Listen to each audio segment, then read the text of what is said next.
आप सबको नमस्कार। आप सबका YS गुरु NCERT संस्कृत सॉल्यूशन इस यूट्यूब चैनल पर हार्दिक स्वागत है। आज हम NCERT के द्वारा निर्धारित 8th क्लास के लिए संस्कृत के पाठ्य पुस्तक रुचिरा तृतीयो भाग है, इस पाठ्य पुस्तक के 11वें पाठ को पढ़ेंगे। जैसा कि आप स्क्रीन पर देख रहे हैं, यह हमारा 8th क्लास की संस्कृत की रुचिरा तृतीयो भाग है। इस पाठ्य पुस्तक का 11वां पाठ है सावित्री भाई फुले। तो इसमें थोड़ी सी हिंदी थोड़ी सी ऊपर दे रखी है, इसको हम पहले पढ़ लेते हैं आखिर इस पाठ में है क्या। सावित्री भाई फुले यह एक शिक्षिका का नाम है जो कि महाराष्ट्र में पैदा हुई, और इसके बारे में थोड़ा सा यहाँ हिंदी में दे रखा है इस पाठ के बारे में, तो पढ़िए। शिक्षा हमारा अधिकार है। हमारे समाज में कई समुदाय इससे लंबे समय तक वंचित रहे हैं। उन्हें इस अधिकार को पाने के लिए लंबा संघर्ष करना पड़ा है। लड़कियों को तो और ज़्यादा अवरोध झेलना पड़ता रहा है। प्रस्तुत पाठ इस संघर्ष का नेतृत्व करने वाली प्रातः स्मरणीय एवं अनुकरणीय महिला शिरोमणि सावित्रीबाई फुले के योगदान पर केंद्रित है। तो अब हम इस लेसन का एक एक वर्ड मीनिंग पढ़ेंगे। जैसा कि आप स्क्रीन पर देख रहे हैं, यह हमारा लेसन है। इसका दूसरा पेज आपकी किताब में आपको इस तरह से मिलेगा। तो आइए देखते हैं इसका एक एक वर्ड मीनिंग। तो यहाँ से हमारा पाठ शुरू होता है सावित्री भाई फुले। एक एक वर्ड मीनिंग को आप पढ़ते चलेंगे, पाठ बिल्कुल आपको पूरा अच्छी तरह से समझ में आ जाएगा। ऊपरी अर्थात ऊपर, एक तरफ हमने संस्कृत के शब्द लिखे हैं और दूसरी तरफ हमने हिंदी में उनके मीनिंग लिखे हैं। ऊपरी मीन्स ऊपर, निर्मितम बने हुए, चित्रम चित्र को, पश्यत देखो, ऊपर बने हुए चित्र को देखो। यहाँ पहली लाइन पूरी हो गई। इदम यह चित्रम चित्र कस्याश्चित किसी पाठशाला, यह पाठशाला का वर्तते है। यह चित्र किसी पाठशाला का है। यहाँ दूसरी लाइन हो गई। इसके बाद है इयम यह सामान्य, सामान्य है, पाठशाला पाठशाला नास्ति नहीं है। यह सामान्य पाठशाला नहीं है।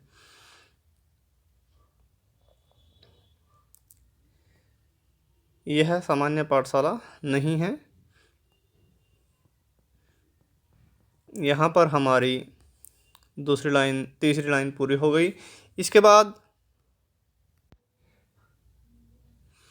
इयम यह अस्ति है महाराष्ट्र से, महाराष्ट्र की प्रथमा पहली कन्या पाठशाला, अर्थात लड़कियों का स्कूल या कन्या पाठशाला। यह है महाराष्ट्र की पहली कन्या पाठशाला। यहाँ हमारी अगली लाइन पूरी हो गई। इसके बाद एक शिक्षिका, शिक्षिका अर्थात अध्यापिका या शिक्षिका भी कह सकते हैं। गृहात घर से, पुस्तकानि पुस्तकें, आदाय लेकर चलती है। एक शिक्षिका घर से पुस्तकें लेकर चलती है। मार्ग में या रास्ते में, कश्चित कोई, तस्या उसके, ऊपरी ऊपर, धूलिम धूली अर्थात धूल, मिट्टी के कण जिसको कहते हैं मिट्टी को, रास्ते में कोई उसके ऊपर धूल, कश्चित कोई से, और प्रस्तर खंडान पत्थर के टुकड़ों को या पत्थरों को या पत्थर के टुकड़ों को क्षिप्ति फेंकता है। ठीक है, तो यहाँ तक अगली लाइन हमारी पूरी हो गई। अर्थात कोई उसके ऊपर धूल और कोई पत्थर के टुकड़ों को फेंकता है, क्योंकि वह ऐसा समय रहा है जब स्त्रियों को, लड़कियों को पढ़ने की इजाज़त नहीं थी, उनको कम पढ़ाया जाता था। तो उस समय उस सावित्री भाई फुले के संघर्ष के बारे में यह पाठ है। परंतु स वह स्व अपने दृढ़ निश्चय से न नहीं विचलित होती, परंतु वह अपने दृढ़ निश्चय से विचलित नहीं होती। स्व अपने विद्यालय में कन्या भी, लड़कियों के साथ, बालिकाओं के साथ, दोबारा से पढ़ देते हैं। स्व अपने विद्यालय में कन्या भी, बालिकाओं के साथ, सविनोदम हंसी मजाक के साथ, आलपंती बातें करती हुई, सा वह अध्यापन पढ़ाने में संलग्ना लीन भवती होती है। अपने विद्यालय में बालिकाओं के साथ हंसी मजाक के साथ बातें करती हुई वह पढ़ाने में लीन होती है। तस्याः उसकी स्वकीयम अपनी अध्ययनम पढ़ाई अपि भी सहैव साथ ही प्रचलती चलती है। उसकी अपनी पढ़ाई भी साथ ही चलती है, अर्थात साथ में खुद भी पढ़ती है और पढ़ाती भी है। का कौन, इयम यह महिला। तो यह महिला कौन है?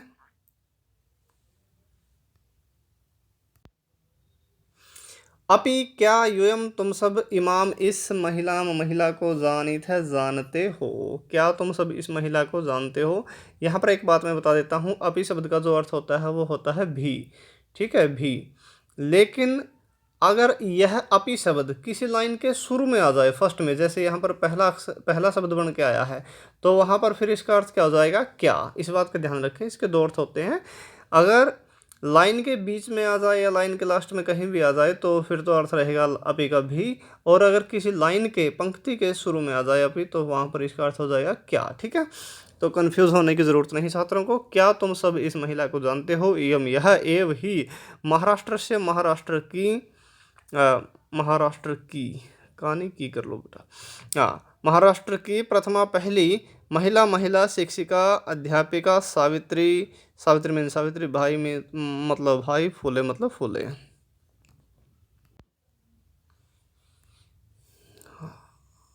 हाँ, यहाँ पर की ई की मात्रा लगाई हुई थी, लेकिन उस टाइम दिखाई नहीं दे रही थी, जूम थोड़ा कम था।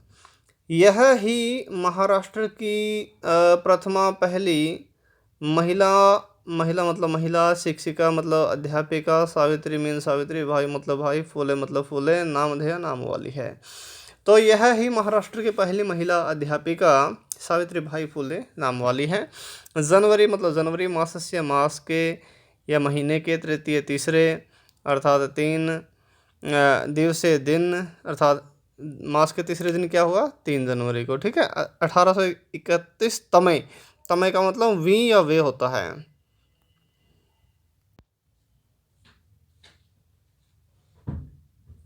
जनवरी मास से, मास के महीने के तृतीय तीसरे दिवसे दिन 1831 1831वें या 31वें ख्रिस्ताब्दे कहते हैं ईस्वी या सन या वर्ष, तीनों अर्थ लग जाते हैं। 1831वीं शताब्दी या 1831वीं ईस्वी या 1831वें वर्ष में महाराष्ट्र के नायागांव यह जगह का नाम है, नायागांव नामनी या नहीं आएगा, नामनी नामक स्थान पर सावित्री अजायत पैदा हुई, ठीक है। तो इसका सावित्री भाई फुले का जो जन्म है वो कब हुआ, 3 जनवरी 1831वें वर्ष में, ठीक है। यहाँ पर इतना बन गया। तस्या उसकी या उनकी माता मीन्स माता, लक्ष्मी भाई का मतलब लक्ष्मी भाई, पिता मतलब पिता, चाहे और खंडोजी इति ऐसे या ये अभिहित तो कहे गए हैं। तो उनकी माता लक्ष्मी भाई और पिता खंडोजी, ठीक है, ये दोनों माता और पिता का नाम है लक्ष्मी भाई और खंडोजी, ये कहे गए हैं, ठीक है। नव वर्ष देसिया, 9 साल की, नव का मतलब 9, वर्ष का मतलब वर्ष की, और देसिया ये साथ में लगाते हैं, देसिया मतलब की, ठीक है, ऐसा आप मान सकते हैं भाव में, ठीक है, ठीक है। ये उम्र बताने के लिए देसिया शब्द प्रयोग कर देते हैं, तो वहाँ पर हम 9 साल की ऐसा मानेंगे, ठीक है, 9 वर्ष की। सा वह ज्योतिबा फूले महोदय के साथ परिणीता ब्याही गई। अब देखो उस टाइम कई सामाजिक बुरी प्रथाएं थी, अर्थात उस टाइम उनका बाल विवाह हो गया। एक प्रकार से देखें तो 9 वर्ष की उम्र बहुत ही छोटी होती है, जो कि शादी के लिए किसी भी प्रकार से योग्य नहीं होती। तो 9 वर्ष की आयु में ही वह ज्योतिबा फूले, उनके पति का नाम आया है, ज्योतिबा फूले महोदय के साथ ब्याही गई, अर्थात शादी कर दी गई।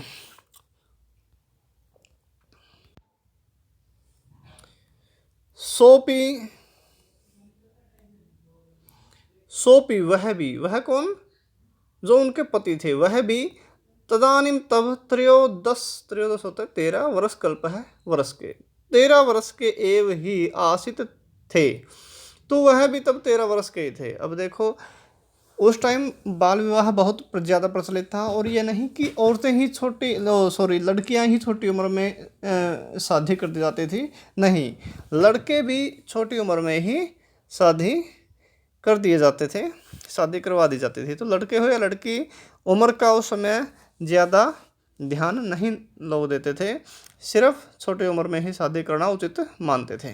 तो 9 वर्ष की सावित्री बाई फुले थी, और जो उनके पति थे वो 13 वर्ष के थे। ये तो ही क्योंकि स वह स्त्री शिक्षा है, स्त्री शिक्षा के प्रबल समर्थक आशित थे। तो जो उनके पति थे वो स्त्री शिक्षा के प्रबल समर्थक थे, अर्थात वो चाहते थे कि लड़कियों को भी पढ़ना चाहिए।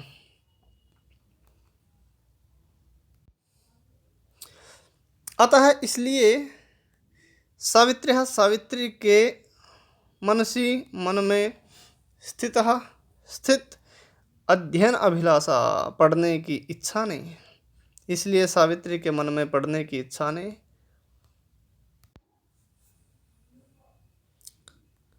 उत्साह को प्राप्त किया। तो सावित्री के मन में जो पढ़ने की इच्छा थी उसने उत्साह को प्राप्त कर लिया, अर्थात और ज्यादा बढ़ गई। इतः इससे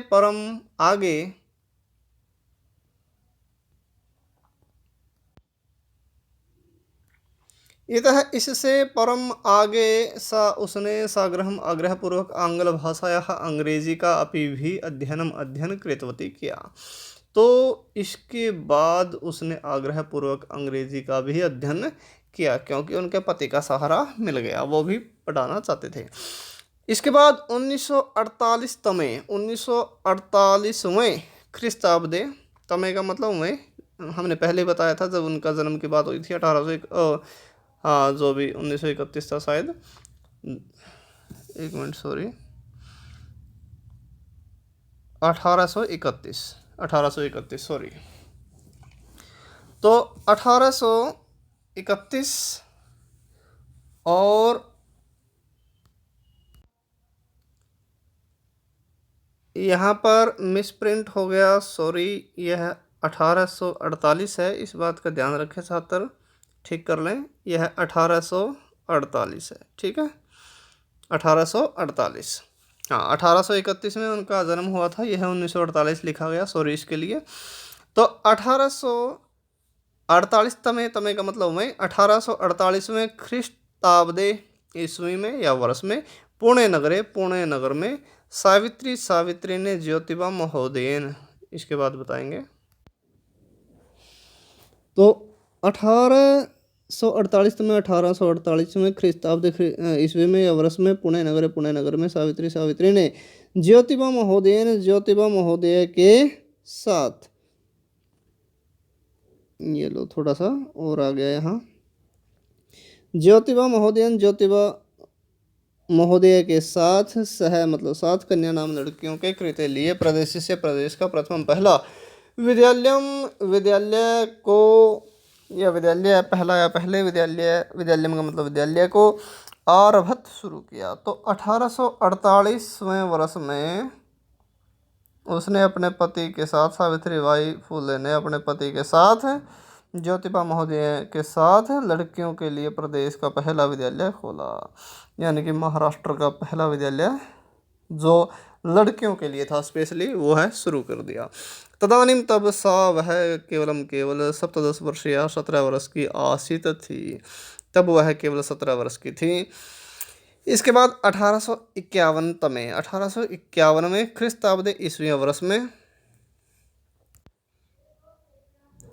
अस्पृश्यत्वात्, छुआछूत के कारण, अर्थात पहले निम्न जाति के लोगों को कुछ लोग आपस में अस्पृश्य मानते थे, अर्थात उनको टच करना भी बुरा मानते थे। तो उस बुराई के कारण 1851 में ईस्वी वर्ष में छुआछूत के कारण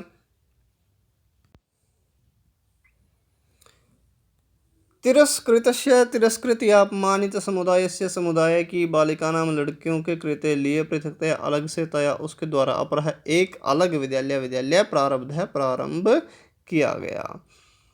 तो उनके द्वारा एक अलग विद्यालय प्रारंभ किया गया, कब?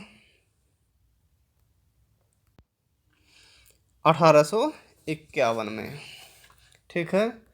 तो 1851 में उनके द्वारा एक दूसरा स्कूल और प्रारंभ कर दिया। पहला स्कूल कब खोला था उन्होंने? 1848 में, और दूसरा 1851 में। जो कि तिरस्कृत समुदाय की लड़कियों के लिए एक अलग से विद्यालय था। इसके बाद सामाजिक कुरीति नाम, सामाजिक कुरीति होता है बुराई, ठीक है। सामाजिक बुराइयों का, यहाँ बुराई लिख देते हैं, सामाजिक बुराई, बुराई, ठीक है। सामाजिक बुराइयों का, ये सामाजिक के बाद बुराइयों का और लिख लें छात्र सभी, ठीक है। ये लिखा हुआ आएगा दूसरे पेज पर, लेकिन हमने थोड़ा इस पेज को क्रॉप कर दिया था इसलिए रह गया। सामाजिक बुराइयों का सावित्री ने मुखरम का मतलब खुलकर, इस शब्द का अर्थ लिखेंगे खुलकर।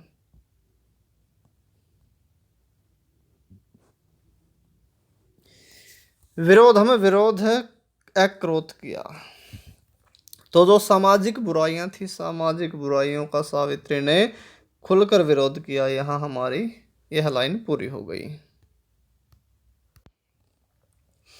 इसके बाद है विधवा नाम, विधवाओं के, विधवा अर्थात जिन औरतों के पति मर जाते थे उन औरतों के शिरोमुंडन से, सिर के मुंडन के। तो पहले क्या होता था, जब औरतों का कोई पति मर जाता था तो औरतों का भी मुंडन कर देते थे, उनके बाल काट देते थे। ऐसी भी एक बुरी प्रथा तब प्रचलित थी।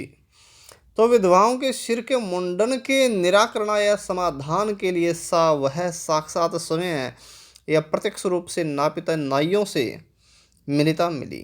तो विधवाओं के सिर मुंडन के समाधान के लिए वह नाइयों से मिली। तो नाइयों को समझाया कि आप गलत कार्य कर रहे हैं, गलत कार्य में क्यों आप सहयोग कर रहे हो।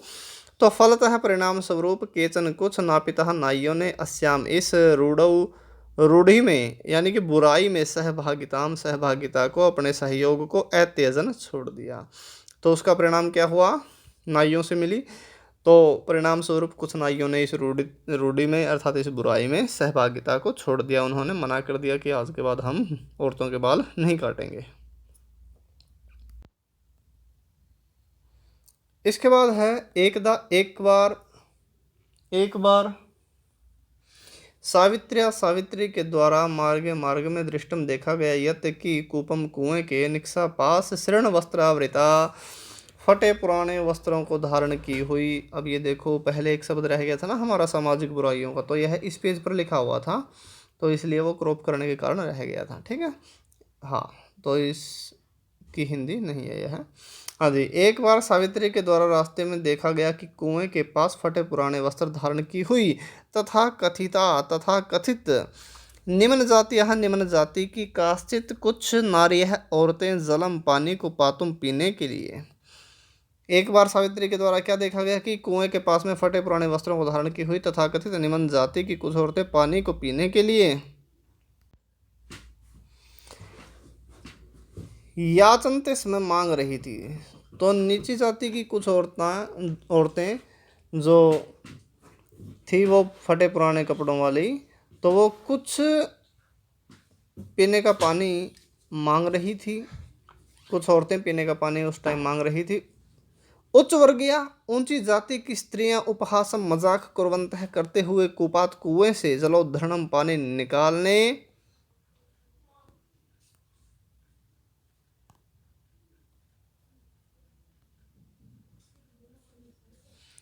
निकालने को अवार्यन रोक रही थी। तो ऊंची जाति की औरतें मजाक करते हुए कुएं से पानी निकालने को रोक रही थी। सावित्री एतत्, यह अपमानम, अपमान, सावित्री यह अपमान, सोडुम सहन न नहीं असकनोत कर सकी। तो सावित्री यह अपमान सहन नहीं कर सकी। सा वह तहा उन स्त्रियः औरतों को निजगृहम अपने घर नीतवती ले गई। वह उन औरतों को अपने घर ले गई जो पानी मांग रही थी उनको। तडागम, तालाब को, यहाँ तालाब को लिख लेना, तडागम को और लिख लेते हैं। तालाब को दर्शयित्वा, दिखाकर, अकथयत कहा, च और तालाब को दिखाकर कहा, यत मीन्स की, यथेष्टम इच्छानुसार।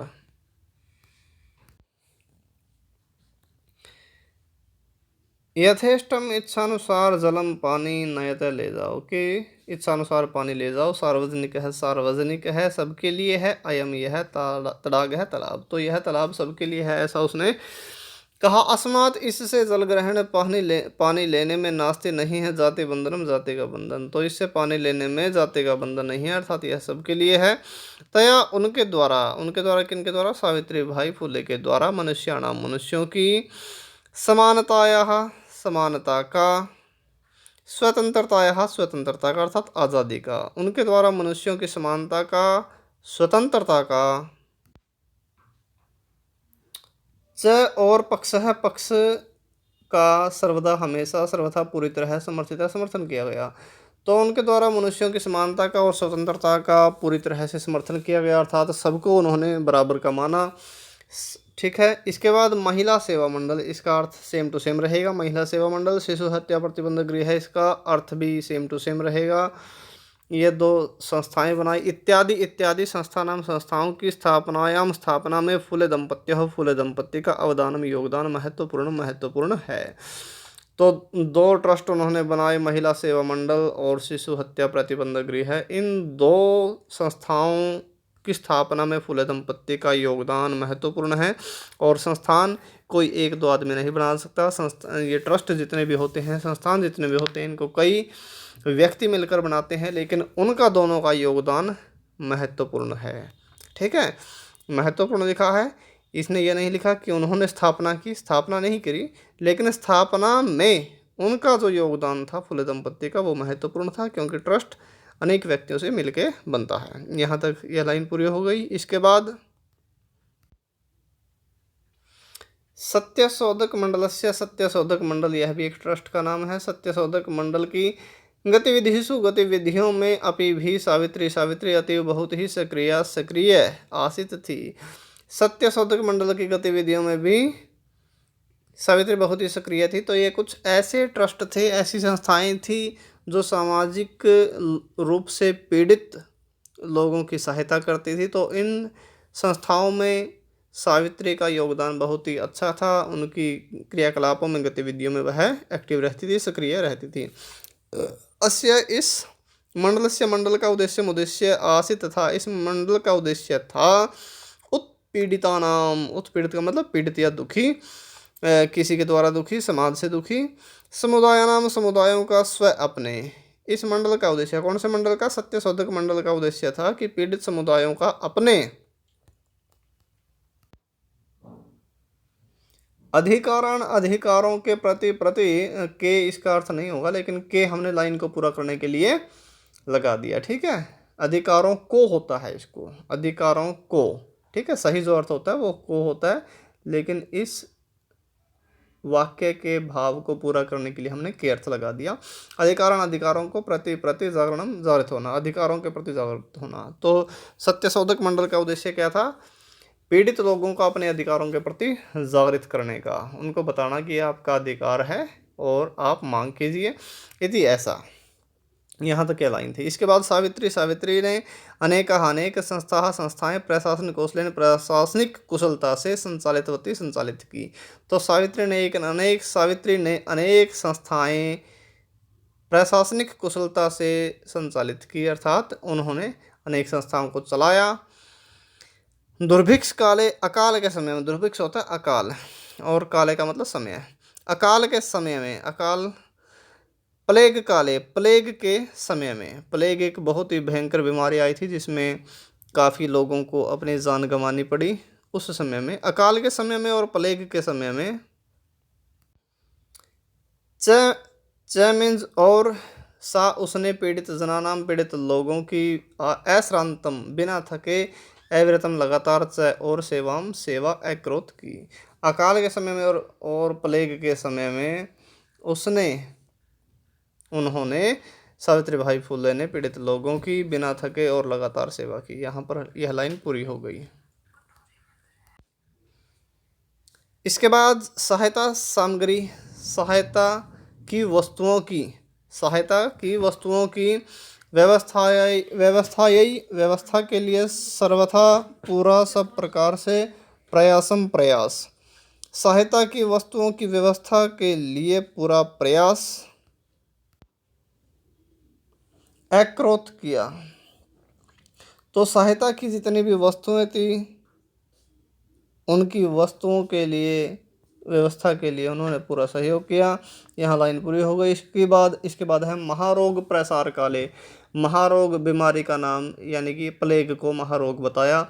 प्लेग के प्रसार होता है फैलना, काले का मतलब समय में।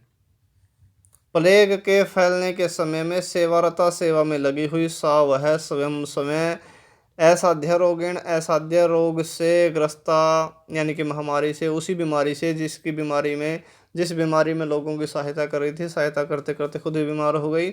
महारोग के फैलने के समय में सेवा में लगी हुई वह समय असाध्य रोग से ग्रस्त हो गई, वह भी खुद बीमार हो गई।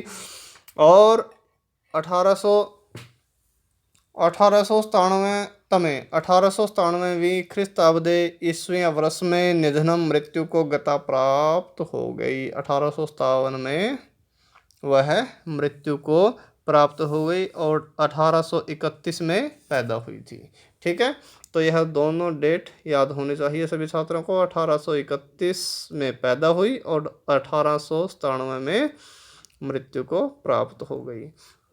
ठीक है, साहित्य रचना के द्वारा, अर्थात तो वह लिखती भी थी, लेखन का कार्य भी करती थी, काफ़ी अच्छी रचनाएं की। साहित्य रचना के द्वारा अपि मतलब भी सावित्री महियते महान है, महियते महान है या बढ़ चढ़कर आगे है, कोई भी अर्थ लगा सकते हैं। साहित्य रचना के द्वारा भी सावित्री महान है। तस्या, उनके काव्य संकलन द्वयम, 2 काव्य संग्रह है। संकलन होता है संग्रह। ठीक है, तो उनकी रचनाएं हैं 2 काव्य संग्रह वर्तते हैं। वर्तते का क्या रहेगा, है। तो उनकी 2 रचनाएं हैं। काव्य फूले, यह एक पहली रचना का नाम है, और दूसरा है सुबोध रत्नाकर। ये 2 उन्होंने पुस्तकें लिखी है, काव्य फूले और सुबोध रत्नाकर। च मतलब और, इति मतलब ऐसा। तो काव्य संग्रह उनके 2 हैं और यह काफ़ी प्रसिद्ध हैं, काव्य फूले और सुबोध रत्नाकर। भारत देश में महिलोत्थान से, महिलाओं के उत्थान की, गहनावबोधनम, गहन जानकारी के लिए, गहनावबोधनम, गहन जानकारी के लिए। सावित्री महोदयायाः, सावित्री महोदय का, सावित्री जी का जीवन चरितम, जीवन परिचय, अवश्य ही अध्येतव्यम, पढ़ना चाहिए। तो उनका जो जीवन चरित्र है वो अवश्य ही पढ़ना चाहिए, विशेष रूप से महिलाओं के उत्थान की जानकारी के लिए। तो आपकी पुस्तक में, रुचिर तृतीय भाग है पुस्तक में, यह हमारा 11वां पाठ 76, 77 और 78 पेज पर आपको मिलेगा। एक एक वर्ड मीनिंग हमने इस लेसन का पढ़ा। मैं छात्रों से, आप सभी से आशा रखता हूं कि आप सबको यह पूरा लेसन एक एक वर्ड मीनिंग के अध्ययन के साथ अच्छी तरह से आपको समझ में आया होगा। और संस्कृत के निरंतर अध्ययन के लिए हमारे साथ जुड़े रहिए, और हमारे साथ जुड़े रहने के लिए हमारे इस चैनल को सब्सक्राइब ज़रूर कर लें। हमारे इस चैनल को ज़्यादा से ज़्यादा लाइक करें, शेयर करें, कमेंट करें। आज के लिए इतना ही। धन्यवाद। जय तु संस्कृतम, जय तु भारतम।